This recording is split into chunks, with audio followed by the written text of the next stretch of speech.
क्या आपको कमज़ोरी और सुस्ती कम उम्र में बुढ़ापा आ गया है? ये वीडियो आपके लिए ख़ास है। इस वीडियो में माजुन फ़लास्फ़ा के फ़ायदे और इसका सही इस्तेमाल जानेंगे।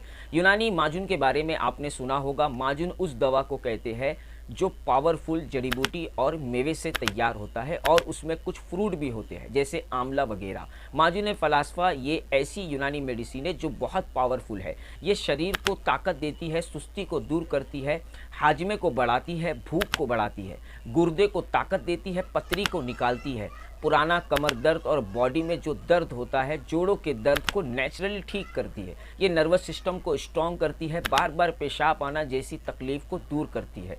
माजुन फ़लास्फ़ा 1 चम्मच दूध के साथ आपको रात में इस्तेमाल करना है। इसके लाजवाब फ़ायदे हो सकते हैं और इसका कोई भी साइड इफ़ेक्ट नहीं है। ये मेल और फीमेल दोनों इस्तेमाल कर सकते हैं। बस प्रेगनेंसी में महिलाओं को इसका इस्तेमाल नहीं करना है।